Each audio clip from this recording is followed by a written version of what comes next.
Hello বন্ধুরা, welcome back to my channel. আমার নতুন একটি ব্লগে তোমাদের সবাইকে স্বাগত জানাই। আমি তো ভালোই আছি, তোমরা কেমন আছো? আশা করি তোমরা সবাই ভালো আছো।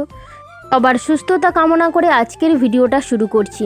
তো আজকের ভিডিওটা কি হয় না হয় পুরোটা শেষ অবধি দেখো। আশা করি আজকের এই ভিডিওটা তোমাদের খুব খুব ভালো লাগবে। আমি তো গ্রামাঞ্চলের পুত্রবধূ, মানে সাধারণ বাড়ির বউ।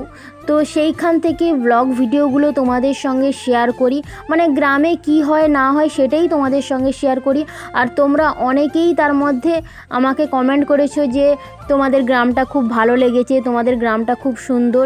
তো মানে বেশি কমেন্ট না পেলেও দু চারটে যে কমেন্ট পাই সেইগুলোই কিন্তু আমার মন ভালো করে দেয় বা কাজ করার আরও আগ্রহ বাড়িয়ে দেয়। যাই হোক, দেখো আমি সকাল থেকে সন্ধে অবধি কী করি না করি সবটাই তোমাদের সঙ্গে শেয়ার করব। মানে একটা সাধারণ পরিবারের বউ হয়ে যে গ্রামে কি কি কাজ থাকে সেটাই তোমাদের সঙ্গে শেয়ার করব। তোমরা প্লিজ স্কিপ করো না, কন্টিনিউ করো ভিডিওটা। আশা করি ভিডিওটা তোমাদের খুব ভালো লাগবে। এই যে দেখো, আজকের সোমবার, তো সোমবারে আমাদের বাড়িতে না একটু বেশি কাজকর্ম থাকে অন্যান্য দিনের থেকে। তোমরা যারা রেগুলার আমার ব্লগ ভিডিও দেখো তারা জানো যে সোমবারে আমাদের বাড়িতে নিরামিষ খাওয়া দাওয়া বার থাকে, সেই জন্য। তো দেখো, ঘুম থেকে উঠেই বাসি ঘরের কিছু কাজকর্ম ছিল সেগুলো তো সেরেছি। তার মধ্যে দেখো চারিদিকটা না মাটির যেহেতু, সেই জন্য কাদা আর গোবর দিয়ে সমস্ত জায়গাটা ভালো করে লেপে দিচ্ছি। আর এইটা হচ্ছে উনুন শাল, তো উনুন শালটা লেপে দিচ্ছি। উনুন শালটা না তোমরা মানে ভালো মতন হয়তো বুঝতে পারছো না, যেহেতু আমার স্ট্যান্ড নেই সেই কারণে। আর আমাদের যে উনুনটা, এটা হচ্ছে এক চুলা উনুন, আর এইটা হচ্ছে ধুম উনুন। মানে কি, ধোঁয়াটা চারপাশটা ছড়িয়ে পড়বে না, তো ওর মধ্যে একটা চোঙ আছে, তো সেইটার মাধ্যমে যে ধোঁয়াটা ওইটা দিয়ে বাইরে পাস করে। তো সেই জন্য চারিদিকটা একদম গোল, কোথাও ফাঁক ফুকর নেই, এই জন্য হয়তো তোমরা বুঝতে পারছো না। যাই হোক, দেখো সারা বাড়ি ঘর সমস্ত জায়গায় লেপে নেওয়ার পরে চলে এসেছি বিছানা গোছাতে। ঋদ্ধিস তো ঘুমিয়েছিল, ঘুম থেকে উঠে যাওয়ার পরে বিছানাটা গুছিয়ে সুন্দর করে রেখে দিচ্ছি। তো বিছানা গোছানোর পরে না এই রুমটাও বাকি রয়েছে, ঝাড়ু দেয়া, তারপরে জল নিয়ে এসে পরিষ্কার করে ন্যাতা বোলানো, এই সব। তো আগে বিছানাপত্রগুলো গুছিয়ে নিই, তারপরে ঋদ্ধিসের আবার খাওয়ানো থাকে, গ্যাসের ওষুধ থাকে, আরও অন্যান্য অনেক রকম কাজ থাকে। আমি যতটুকুনি পারছি তোমাদেরকে ভিডিওর মাধ্যমে তুলে ধরার চেষ্টা করছি। সব কিছুতে একসঙ্গে তুলে ধরা সম্ভব নয়, তো তোমরা প্লিজ পুরো ভিডিওটার সঙ্গে থাকো আর দেখতে থাকো। তো দেখো, তোমাদের সঙ্গে কথা বলতে বলতে বিছানাটা তো গুছিয়ে ফেললাম, তারপরে জলের বালতি নিয়ে চলে এসেছি। তো ঘরটা প্রথমে ঝাড়ু দিয়ে দিয়েছি, এখন ন্যাতাটা বুলিয়ে নেব। মানে যেহেতু এই রুমটা পাকা, সেই জন্য ন্যাতাটা বুলিয়ে নিয়েছি। আর আমি বালতিটা নিয়ে আসার সঙ্গে সঙ্গে না ঋদ্ধিসও চলে আসছিল, তো ওকে আবার মানে অন্য সাইডে বের করে তো দরজাটা লাগিয়ে দিয়েছি, না হলে জলের মধ্যে ছোটাছুটি করবে, এই সব করবে। তো এখন ঠান্ডাও লেগে যাবে যেহেতু শীতকাল, সেই জন্য। আর ওকে নিয়ে আমি ভিডিও বা কোনো কিছু রিলস এসব তো বানাই না, তো আর ও করতেই দেবে না, মানে ফোন ছুঁড়ে ফেলে দেবে, বন্ধ করে দেবে, এইসব। আর আমি এমনিতেও আমার ছেলেকে নিয়ে যাই হোক ব্লগ ভিডিও এতটা বেশিও করি না, আমি যা করি না করি সেইটাই তোমাদের সঙ্গে শেয়ার করি। তো দেখো, তোমাদের সঙ্গে কথা বলতে বলতে প্রায় ঘরটা মোছা কমপ্লিট হয়ে এসেছে।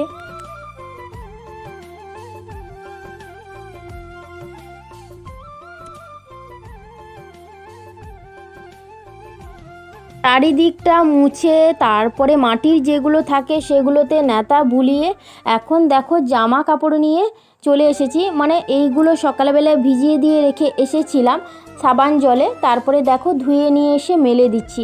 তার আগে অনেক কাজকর্ম ছিল, যেহেতু আজকে সোমবার, বসার আসন, ঝাড়ু, তারপরে ঘর ঝাঁটানোর যে ছেইনা, তারপরে থাকে পিঁড়ি, এই সমস্ত কিছু সবই ধুয়ে মেলে দিয়েছি। যেহেতু আজকের সোমবার একটু কাজকর্ম তো থাকবেই।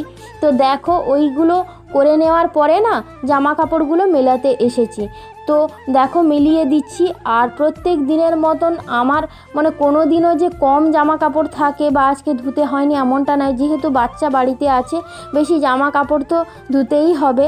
আর তার সঙ্গে ঋদ্ধিসের পাপারও কিছু জামা কাপড় ছিল, সেগুলো তো ধুয়ে নিয়ে এসে কালকে মেলে দিয়েছিলাম, কিন্তু কালকে না সম্পূর্ণ শুকনো হয়নি, কিছুটা বাকি থেকে গেছে, সেই জন্য আজকের মেলে দিচ্ছি আর পুরোটা শুকিয়ে নেওয়ার জন্য। যেহেতু শীতকালের রোদ মানে মানে মৃদু মৃদু রোদ, খুব একটা চড়া রোদ নয়, সেই জন্য। তো দেখো ওর বাবার জামা কাপড়গুলো আগে মেলে নিই, তারপরে তোমাদের সঙ্গে কথা হচ্ছে।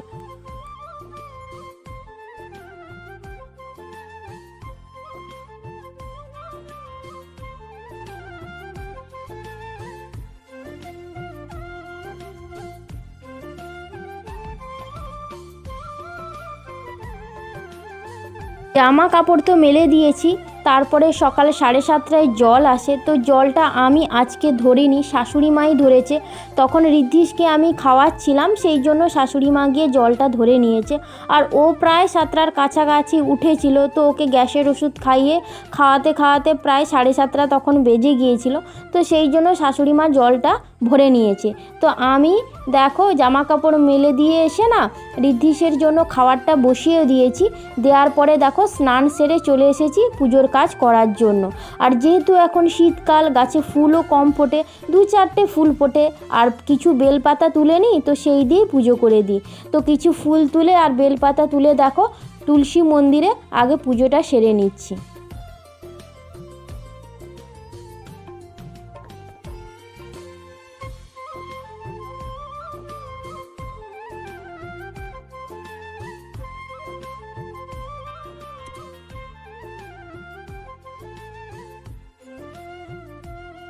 ঠাকুরের পুজো তো হয়ে গেছে।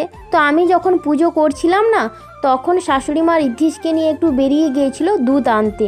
মানে আমি যদি কাজকর্ম করি আর ও যদি বাড়িতে থাকে, কাজকর্ম করতেই দেবে না, আমার পিছু পিছু মানে যাবে এরকম, তাই জন্য ওকে নিয়ে চলে যায়। তো সেই সুযোগে আমি কাজকর্মগুলো করি তাড়াতাড়ি করে। আর এদিকে ঋদ্ধিষের খাওয়ার কড়াইতে করেছিলাম, তো ওকে খাইয়েও দিয়েছি। আর এখন বাজে 10টা।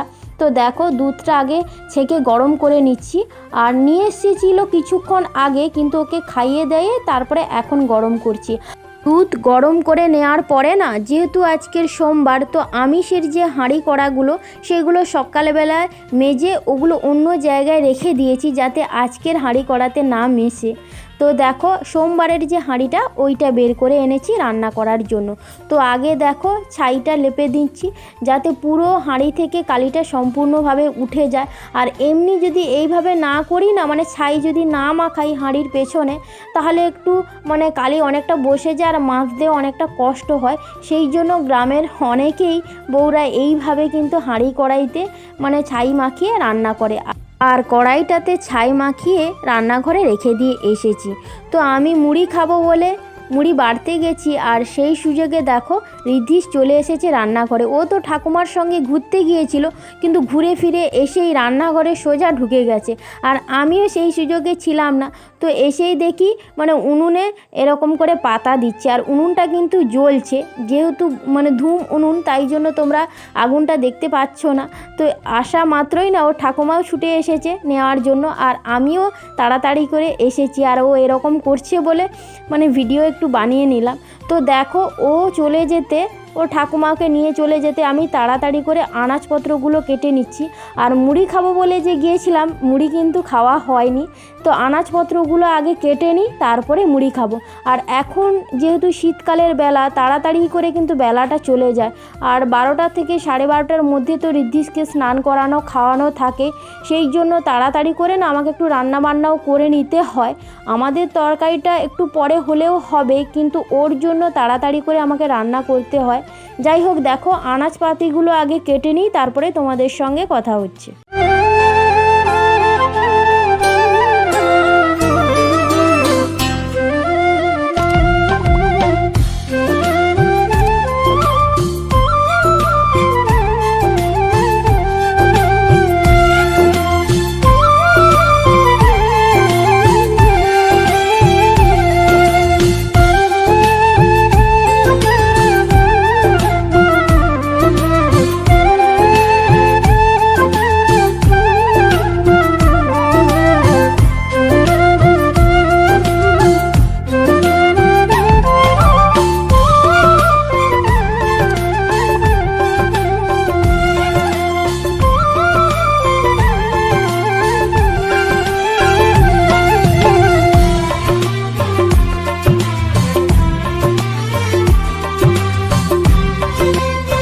আনাজপাতিগুলো তো সব কেটে নিয়েছি, আর পালং শাকটা আজকে ঋদ্ধিসের জন্য আনা হয়েছে, তো ওর জন্য শুধু করব না, আমাদের সবার জন্য একসঙ্গে রান্নাটা করে নেব।